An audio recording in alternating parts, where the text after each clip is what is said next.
नमस्कार दोस्तों, स्वागत है आपका एसएससी मॉक टेस्ट में। आज हम करेंगे प्रैक्टिस मॉक के मैथ सेक्शन का सॉल्यूशन जो 12 जुलाई के लिए अवेलेबल था। जो भी स्कोर रहा हो कमेंट बॉक्स में लिखिएगा।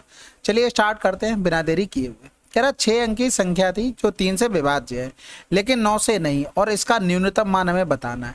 यानी कि यहाँ पर देखो 3 से डिवाइड होने के लिए 7 2 9 डिवाइड हो जाएगा, 5 5 10 प्लस का ए प्लस का बी। अब हमें देखो न्यूनतम मान हमें निकालना है, यानी कि यहाँ पर हमें ए का मान 0 रख दें, कोई दिक्कत है क्योंकि न्यूनतम मान बताना है। और अगर यहाँ पर 2 लिख दें तो ये 12 हो जाएगा। 12 9 से डिवाइड नहीं होता, 3 से हो जाता है, यानी कि यहाँ पर तो 0 हो गया प्लस का 2, आंसर क्या आ गया 2। अगला सवाल, 430 मीटर लंबी ट्रेन एक 410 मीटर लंबे प्लेटफॉर्म को 40 सेकंड में पार करती है। ट्रेन ए और ट्रेन बी की गति का अनुपात इतना है। यदि ट्रेन बी एक खंबे को 25 सेकंड में पार कर सकती है तो ट्रेन बी की लंबाई क्या है। भाई इन दोनों की लंबाई जोड़ लो, 0 4 और 8, 40 सेकंड में पार कर रहे हैं, यानी कि 4 दूनी 8, 4 एकम 4 हो गया।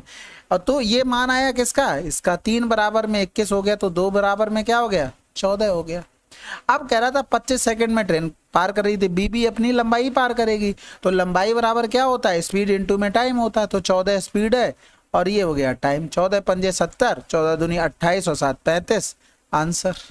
अगला सवाल, अब ये सवाल देखो, कह रहा था number of questions created for railway examination in September, ठीक है, is how much percentage more और less than the number of question created for the same examination in August. तो सबसे पहले देखेंगे ये डिस्ट्रीब्यूशन किया गया था, डिफरेंस ये अगस्त के लिए था और नीचे वाला ऑफकोर्स सी बात है सितंबर के लिए होगा। यानी कि 100 का मान दिया गया था 2000, तो रेलवे के लिए ये रहा, यानी कि 24 हो गया। सितंबर के लिए देखेंगे तो 100 बराबर हमको 2400 दे दिया था, ये लिखा हुआ 2400, ठीक है। और रेलवे के लिए अगर हम देखेंगे तो ये हो गया 22, यानी कि ये सितंबर है और ये हमारा अगस्त है। यानी कि इसी से कंपेयर करने को बोल रहा है। सबसे पहले रेशियो बना लो, ये इससे कैंसिल आउट हो जाएगा, ये 24 से 24 कैंसिल आउट हो गया, 20 से ये 22 हो गया। कितना बढ़ गया भाई, 2 बढ़ गया। किससे, 20 से। गुणे में 100 कर दो, यानी कि आंसर क्या आ गया 10%। अगला सवाल, कह रहा था एंगल दिया गया था ट्रायंगल का। भाई बिल्कुल आसान है, 7 6 13, 13 5 18 x हो गया। इधर करेंगे तो 17, 7 2 9 हो गया, यानी कि 22 और 7 29 और 10 39 और 5 44 और 10 54 हो गया, यानी कि माइनस का 54 बराबर में 180 हो गया। 18 से भाग कर दो, 18 3 54, 18 एकम 18, x बराबर कितना आ गया 13। अगला सवाल, अब ये सवाल दिया गया था, देखो इसके डायरेक्ट रिजल्ट होता है जब भी ये पूछा जाए और यहाँ पर डिफरेंस बराबर हो, यानी कि आपके अर्थमेटिक प्रोग्रेशन में हो, यानी कि एपी में, तो यहाँ पर 9am d स्क्वायर कर दो। डी होता है डिफरेंस, डिफरेंस कितने का चल रहा है, 1 1 का चल रहा है, तो 9 इंटू मिडिल टर्म क्या है 998 है, इंटू में 1 कर दो, तो 9 8 72 हो गया। यूनिट डिजिट से काम हो गया, आंसर लगा दो 8982। तो 9 8 72, 9 ने 81 और 7 हो गया, 9 ने 81 में 8 जोड़ देंगे, यानी कि 89, आंसर। अगला सवाल, कह रहा है यदि 19,550 तीन व्यक्ति ए बी सी के बीच इस प्रकार बांटा जाता है कि बी को ए से इतनी कम राशि, यानी कि 20 दूनी 40, 20 पंजे 100, ए को अगर 5 मिल रही तो बी को 2 कम मिलेगी, यानी कि 3 मिलेगी। और बी और सी द्वारा प्राप्त राशियों का अनुपात 6:7 है, यानी कि बी और सी का ये हो गया, ये सी हो गया, यानी कि बी तो दोनों जगह बराबर होना चाहिए था, तो 6 हो गया, इधर 7 हो गया, इसमें 2 का गुणा करना पड़ेगा, इसमें भी 2 कर दो, तो ये सी हो गया, ये बी हो गया, ये हो गया ए हो गया। तो 7 6 13, 13 10 23 बराबर में दे दिया था 19550। हमें बी का हिस्सा यानी कि 6 का मान निकालना था। मल्टीपल भी चेक कर सकते हो, बाकी यहाँ से देखो 6 पंजे 30 हो रहा है, 6 पंजे 30 और 3 33 हो रहा। 3 में किसका गुणा करें, 3 मिल जाए, तो 3 एकम 3 ही, एक ही जगह तो मिल रहा था, पूरी कैलकुलेशन भी नहीं करनी थी। अगला सवाल, ए और बी एक घड़ी 25% पे लाभ पे बेचता है, ए बी को बेच रहा है, ठीक है, बहुत बढ़िया बात है। देखो हमने आपको बताया था 25% बढ़ाने को बोले और आपको पता हो आगे काम भी होना, तो ये रेशियो लिख लो। फिर सी को 10% की हानि पर बेचेगा, यानी कि 90 में बेचेगा। 90 बराबर दिया गया था 5625 और इसका मान हमें निकालना था, तो इनका रेशियो बनाएंगे, ये कैंसिल आउट हो गया। 9 बराबर इतना दिया गया था और 8 बराबर हमें निकालना था। जब तक 8 रहेगा इवन नंबर के साथ तब तक गड़बड़ बना रहेगा, तो पूरी कैलकुलेशन कर लेते हैं। 9 छक्का 54, 2 बचा, 9 दूनी 18, 9 पन्ना 45, 8 पन्ने 40 हो गया, 8 दूनी 16, 4 20, 8 छंग 48, 2 50, आंसर। अगला सवाल, एक निश्चित राशि 4 वर्षों के लिए 10% प्रति वर्ष की दर से चक्रवृद्धि ब्याज पर जमा की जाती है। 4 वर्ष के अंत में अर्जित ब्याज और 2 वर्ष के अंत में अर्जित ब्याज के बीच अंतर इतना है, तो जमा की गई राशि बतानी है। तो देखो 2 साल की इफेक्टिव रेट 10% की क्या होती है, 21 होती है। 4 साल की क्या होती है, 46.41। अगर नहीं निकाल याद है तो ऐसे भी कर लिया करो, a plus B A B upon में 100 होता है। अगर 10-10 रखेंगे तो ये क्या है, 2 साल का इफेक्टिव रेट आ जाती, कितनी आ गई, 21 आ गई। तो भैया अब 21 आ गई, हमें 4 साल का भी निकालना, तो 2 बार 21 का कर लो, तो 21 दूनी 42, 21 में 441 पॉइंट आ जाएगा इतना, यानी कि 4 2 6 हो जाएगा, 46 में ये 1 करो, 4 1 आ गया। तो वही चीज डायरेक्ट याद कर लो या तो ऐसे कर लो। डिफरेंस 6 से 1 गया तो 5 हो गया, 4 से 2 गया 2, 25.41। यानी कि हमारे हिसाब से डिफरेंस इतना है, तो क्वेश्चन में दिया गया 5082, हमें 100 का मान निकालना था। अब यहाँ पर 1 में किसका गुणा करें कि 2 मिल जाएगा, तो 1 अट्ठे 8, यहाँ से तो मिलेगा नहीं, 5 से भी नहीं मिलेगा, इससे भी नहीं मिलेगा, आंसर लगा दो। बाकी आप देख भी सकते, 2 चौकू 8 हो रहा है, 2 25 दूनी 50 हो रहा है, 2 बार पूरा पूरा जा भी रहा है। ठीक है, अगला सवाल। 14 संख्याओं का औसत 25 है, उनमें से प्रथम 12 संख्याओं का औसत 27 है। 13वीं संख्या 14वीं संख्या से 4 अधिक है, 13वीं संख्या का 40% बताना। हमें 13वीं संख्या निकालनी है, तो कह रहा 13वीं संख्या 14वीं संख्या से 4 अधिक है, तो यानी कि 14वीं संख्या x माइनस का 4 रही हो।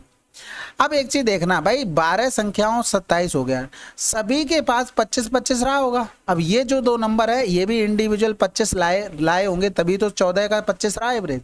लेकिन ये भाई साहब 25 से 2 ज्यादा ले आए, एक लोगों में 2 ज्यादा है, तो 12 दूनी 24 हो गया भाई, क्योंकि 25 एवरेज है, 27 भी एवरेज है, तो एक लोग की बात हो गई। यहाँ पर अब 12 में 24 ज्यादा हो गया, यानी कि जो ज्यादा हो गया वो कम भी करना पड़ेगा। वो कम कौन करेगा, जो 2 संख्याएं ये अलग है, तभी तो मेंटेन होगा।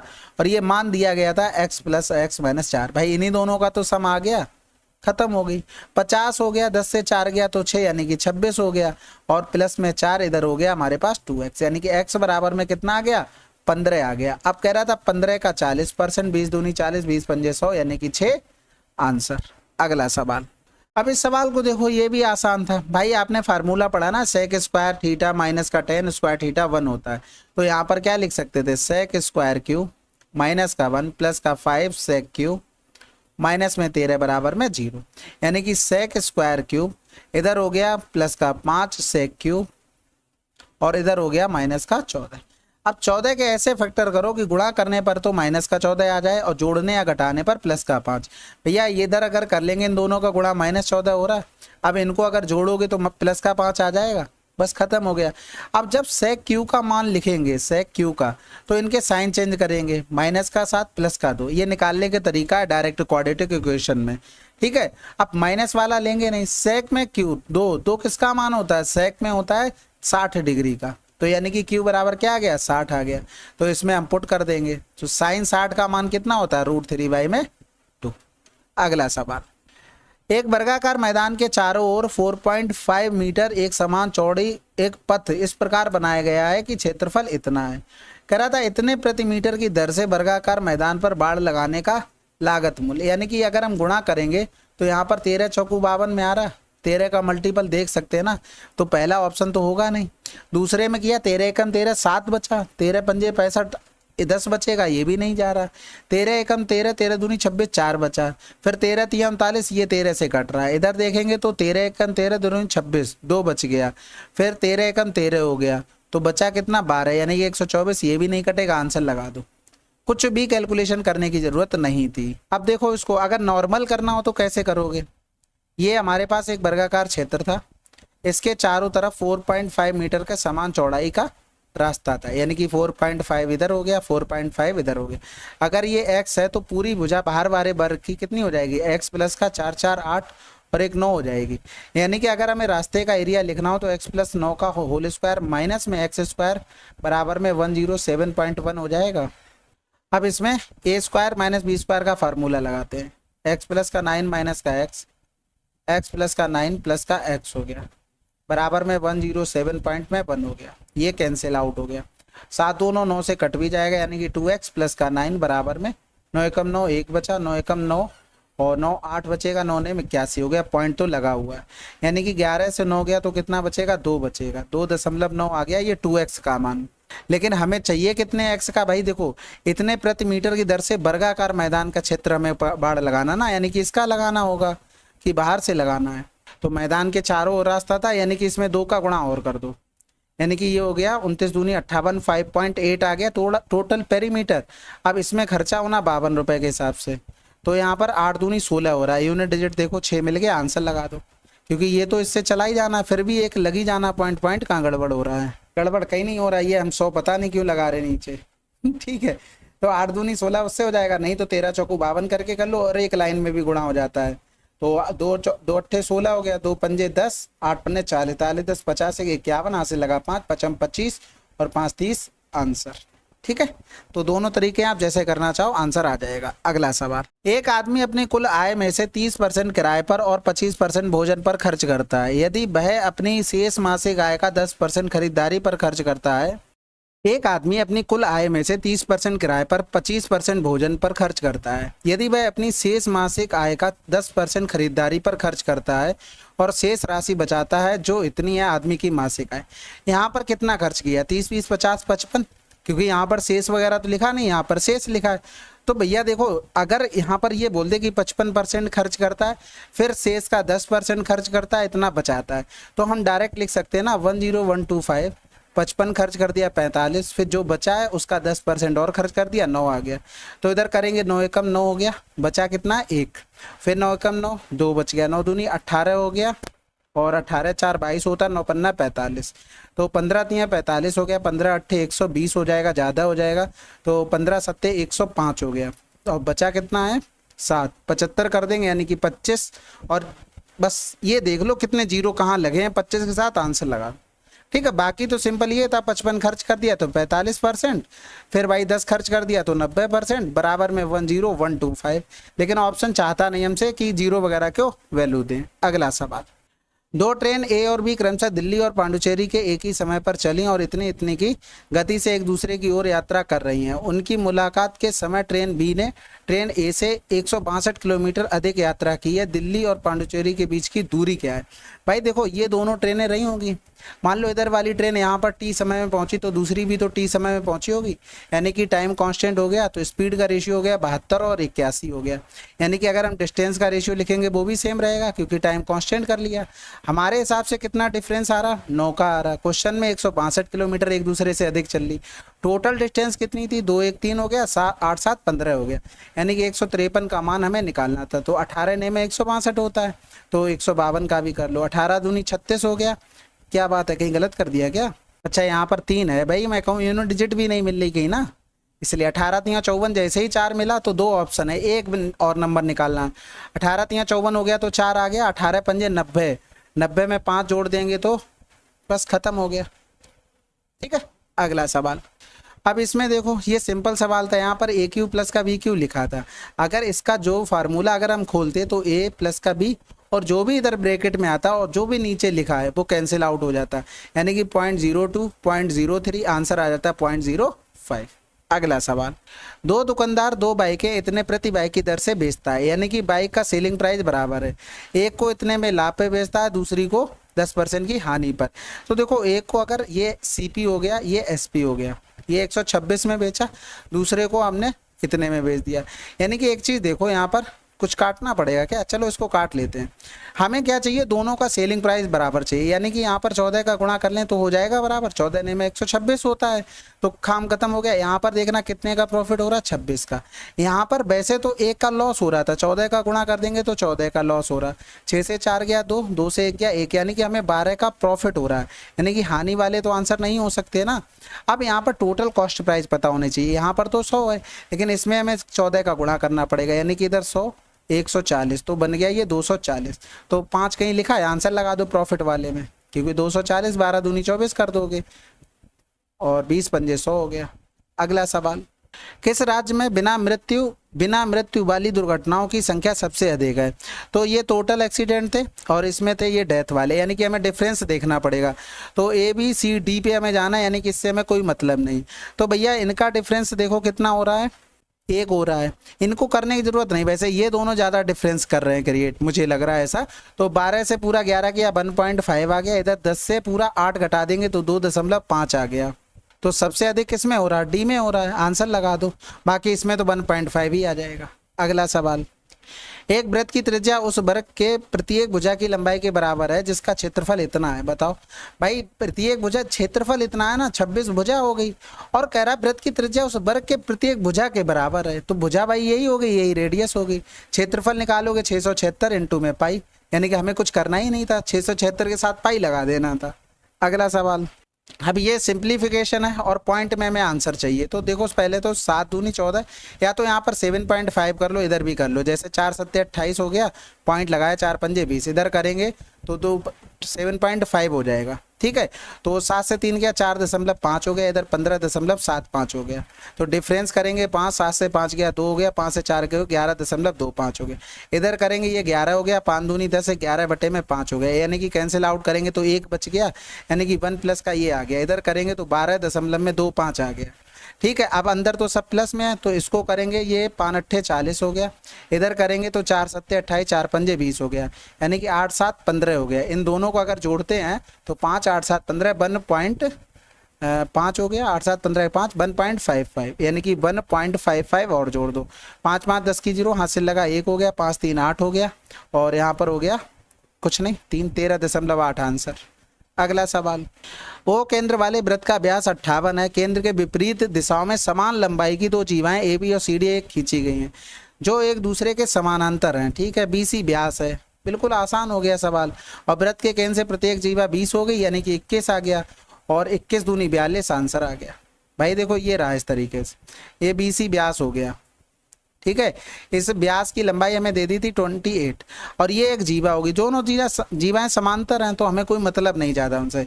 और वृत्त के केंद्र से दूरी 20 हो गई, यानी कि अगर हम इसको यहाँ से मिला दें तो ये रेडियस हो जाएगी, यानी सॉरी 28 दूनी 56 होता ना, तो ये 29 होगा, ये 29 हो गया, तो ट्रिपलेट से ये 21 हो जाएगा, पूरा 2 गुना हो जाएगा। अगला सवाल, करा था 4 times a number exceed 4.5 times of it's by 48, then find the that number.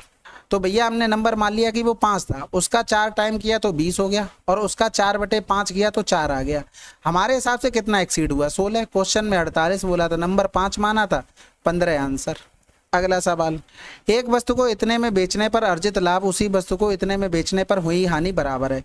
कभी भी ये कंडीशन मिल जाए, लाभ और हानि दोनों बराबर हो, तो डायरेक्ट दोनों को जोड़ दो, ये और 2 का भाग कर दो, ये बन जाएगा CP डायरेक्ट। अब हमें 10% की हानि चाहिए, तो हमें क्या करना पड़ेगा, 90/100, यानी कि 9 तो कहीं से कटना नहीं, ऊपर 9 का मल्टीपल आना ही आना है, तो 5 4 9 7 5 12 6 18, ये भी हो सकता है 5 4 9, यानी कि कैलकुलेशन करनी पड़ेगी भाई। 8 2 10 हो गया, 8 2 10 की 0, हासिल लगा 1 हो गया, 4 4 4 8 हो गया, और 8 4 12 हो गया, बटे में 2, ये तो हटाई दो इस 0 से, 2 छक्के 12 हो गया, और 2 चौकू 8 गुणे में 9, 9 चौक 36, यूनिट डिजिट से काम हो गया, 9 चौक 36, 9 चक्का 54, और 3 57। अगला सवाल, 5 पुरुष 2 महिलाएं मिलकर एक काम को 18 दिनों में कर सकती है, 7 पुरुष 9 दिन में मिलकर करते हैं, X महिलाएं 40 दिनों में। बहुत आसान है सवाल, बिल्कुल। देखो हमें एट द एंड कैलकुलेशन करनी है भाई, सभी को पता है कैसे करते हैं। तो 9 से हमने 2 काट लिया, 9 दूनी 18 हो गया इधर।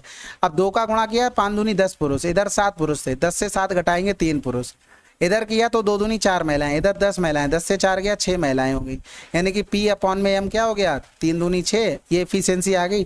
टोटल वर्क निकालेंगे 5 पुरुष, पहली लाइन से 5 पुरुष, पुरुष की एफिशिएंसी 2 महिलाएं, महिलाओं की एफिशिएंसी 1, और फिर यहाँ पर हो जाएगा कितना, 18 दिन में काम कर रहे थे।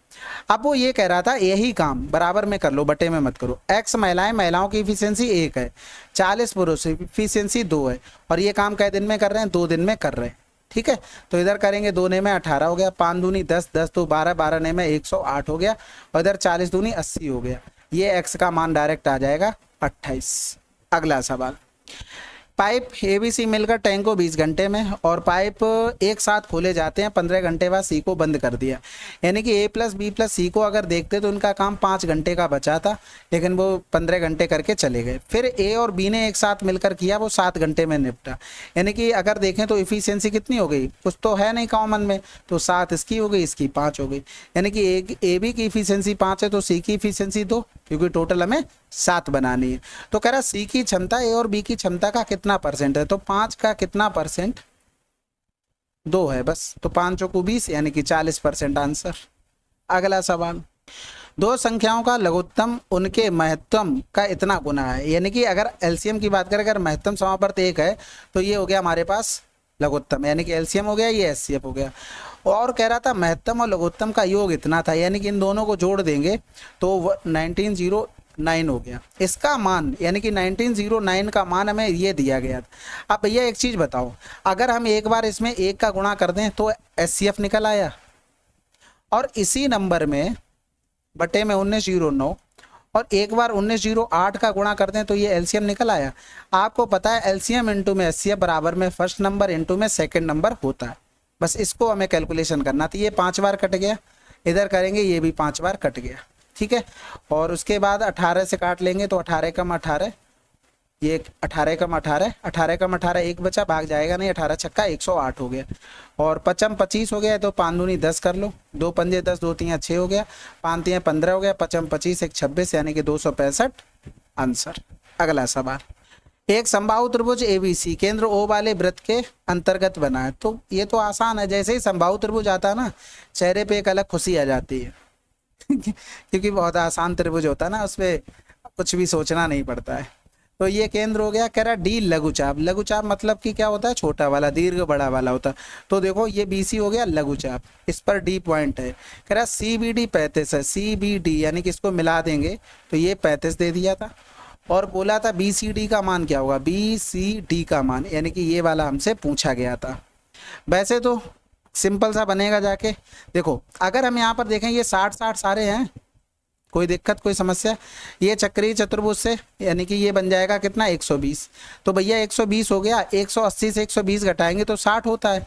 नहीं समझोगे ऐसे ना, ऐसे कर लो, प्लस का 35 प्लस का जो निकालना है वो बराबर में 180, तो x बराबर में 60 माइनस का 35, 60 से 30 गया तो कितना बचा 30, 30 से 5 और कम कर देंगे कितना आ जाएगा 25, ठीक है। अगला सवाल, अब अगला सवाल क्या, चलिए ये 25 सवाल थे टोटल हमारे समाप्त हो गए। मिलते हैं अगले वीडियो में, तब तक के लिए जय हिंद जय भारत।